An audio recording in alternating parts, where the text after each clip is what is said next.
Have you ever wanted to make a good English muffin? Well, follow along. I'm going to show you how it's done.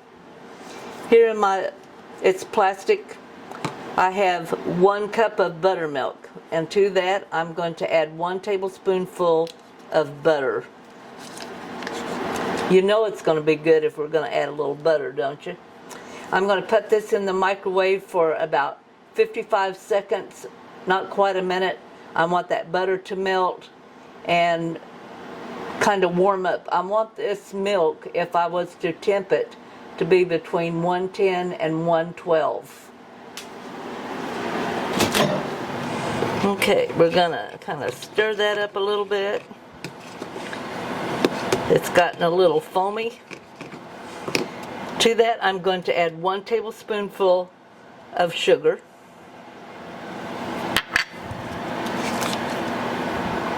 Stir that in a little bit.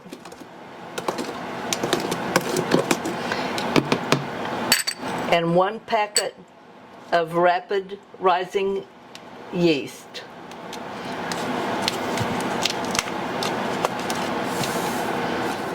And we're just going to let that set for 5 minutes.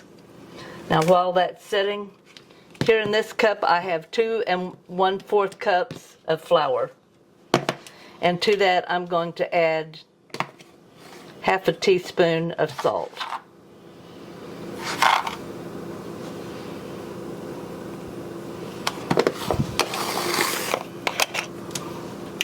I'm also going to get my mixer ready.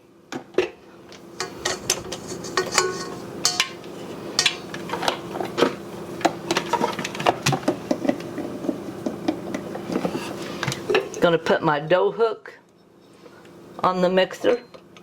Now if you do not have a mixer that has a dough hook, you would have to knead this bread, but by using the mixer and putting the dough hook on it, we're not going to have to. So we're already 5 minutes on the yeast and we'll be ready. Okay, I'm now going to pour my milk mixture into my mixer, and then I'm going to add my flour and salt that I mixed together a while ago, and I'm just going to add a little bit,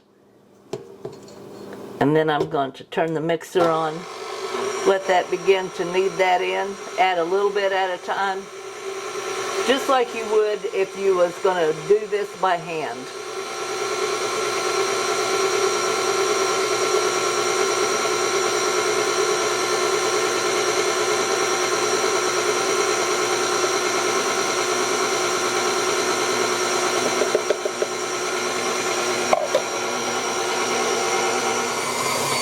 Okay, it does not take that long at all. And as you see, it has gone around sticking. It's a sticky dough right now. That's good. That's just like I want it. Okay, I'm going to take me a little bowl here and spray it lightly with a little olive oil.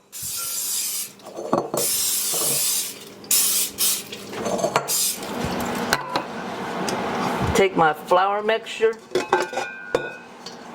get that out of there.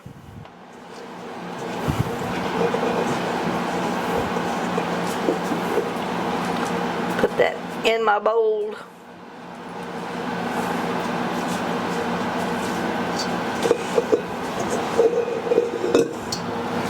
Turn it over. And then I'm going to put it in the oven covered. If you have a bread proofing oven, you would use it. But if not, just cover it with a damp cloth, set it on your counter. And we're going to leave that then for 1 hour. Okay, it has been an hour. And as you can see, our dough has risen in size.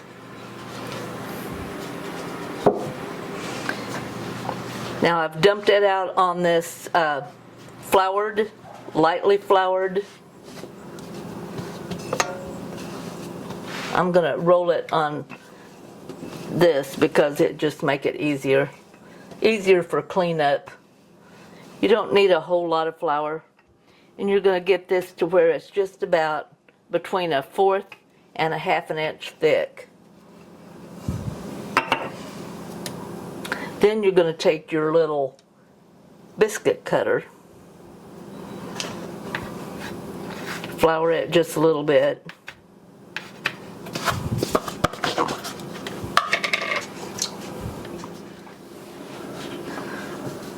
And you take your cornmeal. You don't have to get it real thick. I notice I've got a few places that's a little thicker. Sprinkle it, because when you place your dough on it, there's only a certain amount of dough going to pick up the cornmeal anyway. So if you get a little thick, you're all right. And then we're just going to cut these out with the biscuit cutter.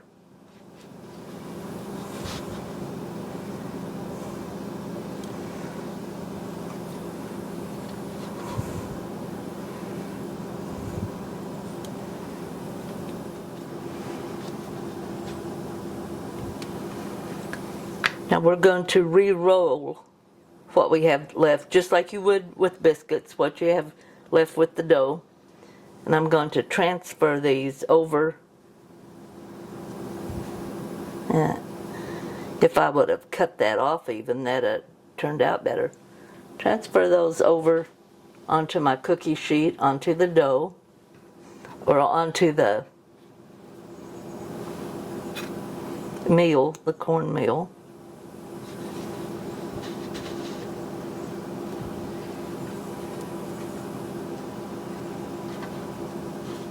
Okay, the last part of my dough, I just it looks kind of bad, but it'll work out all right. I'm going to put over there on my pan, and then I'm going to sprinkle the tops with some more of the cornmeal. And I'm using yellow cornmeal. I think you could probably use the white cornmeal if that's what you've got in the house, just as long as it's a gritty. The gritty cornmeal part.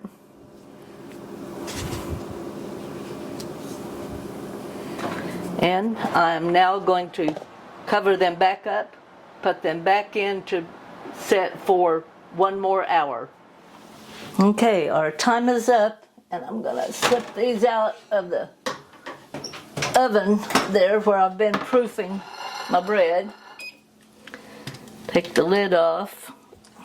Don't those look fun? All right. I have here my griddle, and you should set it anywhere between 300 and 350. Now I'm going to start it off at 300 and see how that works, because each side of these we will want to cook on a dry griddle. Do not put grease on it. Anywhere from 5 to 6 minutes on each side.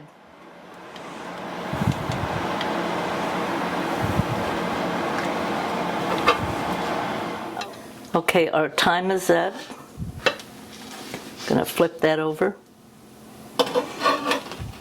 And you can see it's nice and brown, and you can feel that these are beginning to kind of set up good on the inside.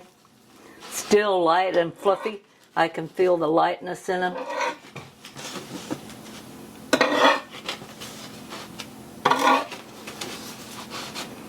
Okay, those are going to be done in another 5 to 6 minutes.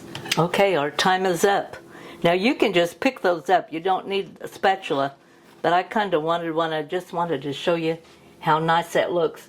Looks just like what you get at the grocery store, but there's no additives to give it a long shelf life or anything that's in it that you don't know what it is or can't pronounce.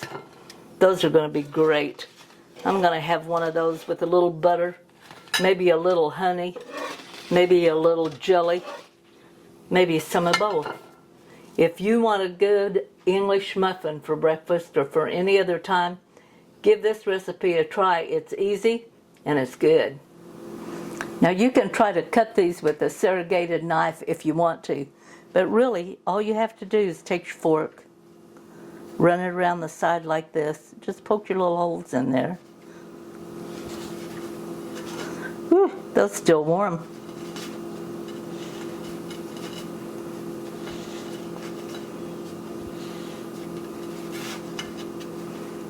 And look at that. Boy, does that look good or what? Here I come, me and a pat of butter.